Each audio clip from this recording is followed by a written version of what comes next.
Hi, welcome back.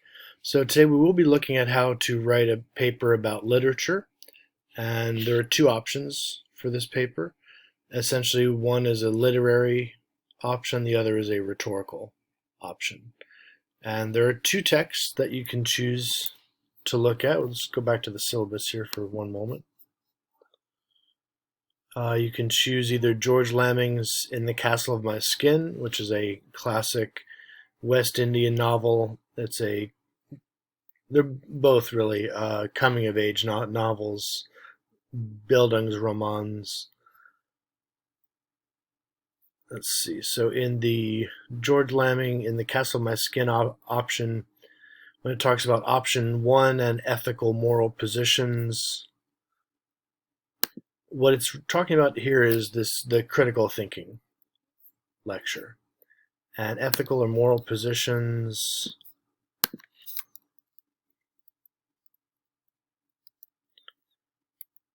yeah, we're basically looking at these over here, ethical moral positions.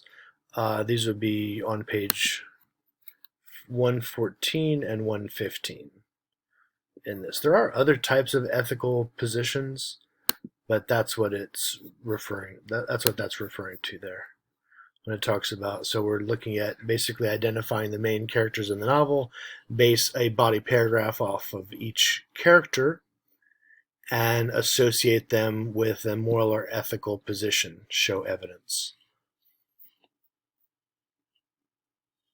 You could see how that could come together easily. Right, use definitions of the positions, quotes from the text, show how they parallel each other. That'll make an effective body paragraph there. Option 2 here, actually, let's keep option 1 on the board. So option 2 would be a rhetorical analysis. That's also an option for always running. For rhetorical analysis, basically if you're following the, so if you're looking online and reading the lectures, it's all up there. There are going to be numerous, right now there are 4, there are probably going to end up being 5 lectures on rhetorical analysis. So what you're doing there is you're essentially saying, you're constructing a thesis that would look something like,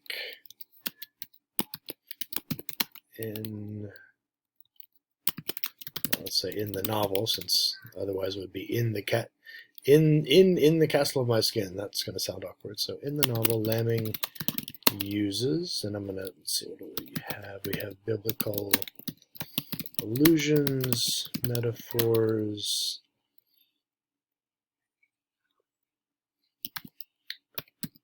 symbolism, and antistrophe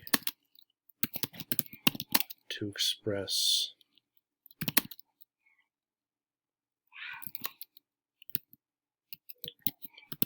his own reluctance to mature into adulthood. Something like that would be fine. So what you're seeing there in that thesis is you essentially have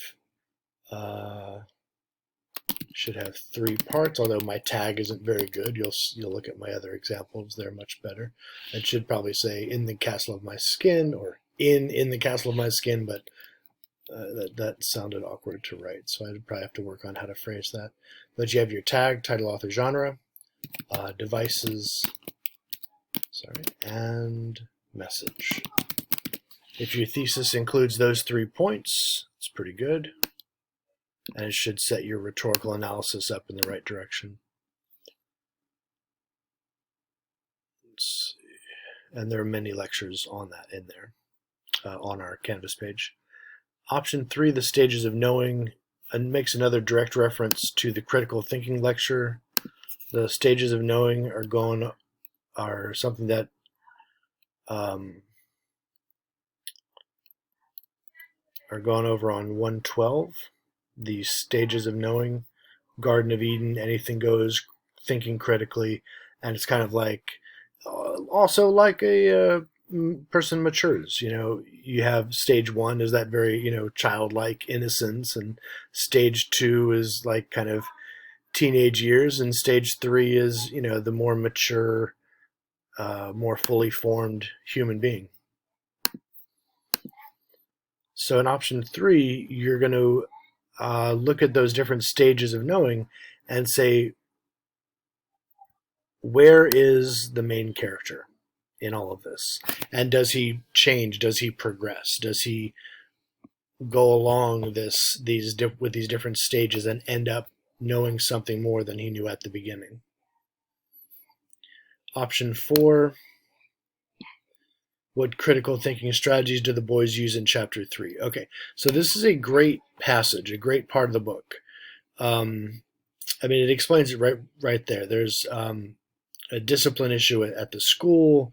A child is beaten in front of his peers, and then the boys, not our main characters, but kind of characters who parallel them, some of the boys from the school go down to the beach and discuss and kind of make sense of what happened. And it gives you some ideas here.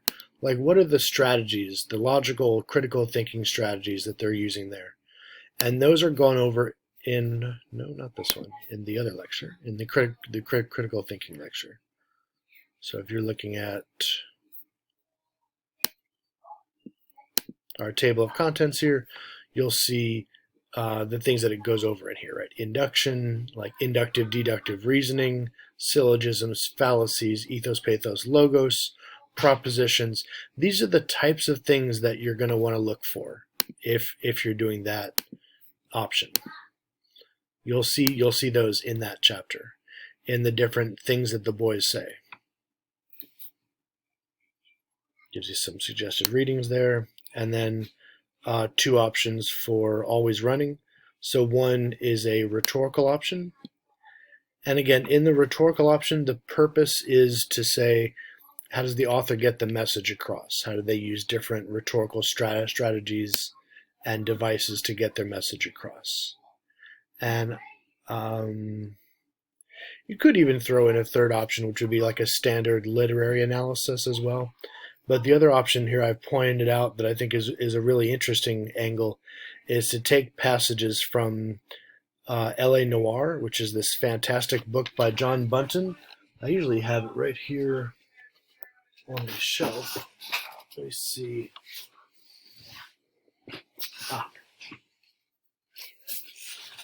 It is this book here, L.A. Noire by John Bunton. I'm a big fan of mob history and crime history.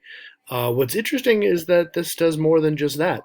This actually goes into the history of the racial, prejudice that had certain neighborhoods populated by certain racial groups, and it also goes into a huge part about, let's see, this is like in particularly pages 252 to 255, also pages 306 to 309 are ones I recommend. The other ones go into the inherent racism in the LAPD. So this is a book I would highly recommend to go along with Always Running. It's about LA, features race and the police. So there's a lot of things that you can draw from there to help you understand and analyze the things that Rodriguez is talking about in Always Running. So 2 options there, really, let's say 3. There's rhetorical analysis. You could do a standard literary, and then the another option would be to kind of look at the racial segregation that Rodriguez talks about and how it's explained, really the reasons behind it, in L.A. Noire by John Bunton. All right. That took a lot longer than I thought it would. I thought I was going to go through this whole lecture in that amount of time. So let's kind of get started on this, and then we'll have to do more. This obviously won't be enough, but it's a start.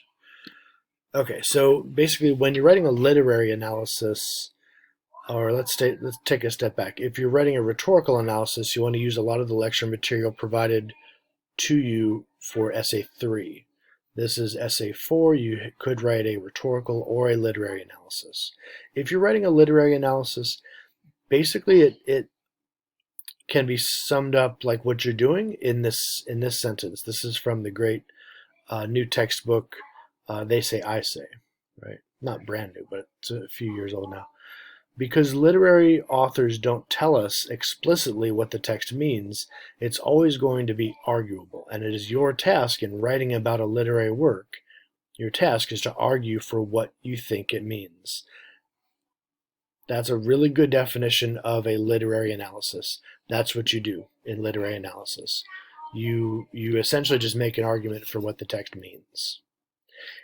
In a rhetorical analysis, you're making an argument about how the author expresses themselves. Slightly different. Very different in terms of its overall purpose. Okay, you can read these. And this gives you some ideas and suggestions if you're writing a literary analysis. Usually when you're writing a literary analysis, you're picking apart some of these various literary devices here, and you're making arguments about how these things help to express the meaning in the text. Allegory. I don't know that we see a whole lot of allegory in Always Running, but you do see allegory in. You see a lot of allegory actually in The Castle of My Skin.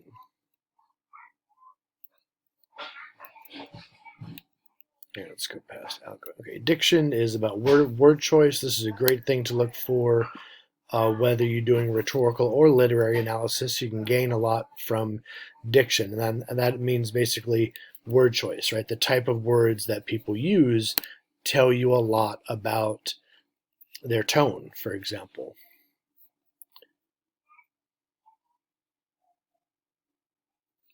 Let's go ahead and give you some examples here. So types of diction you might find would be formal. These are the types of diction, or I should say the type of diction that you would be familiar with in school, right, or in the church, right? Usually using, not always, but primarily formal diction there.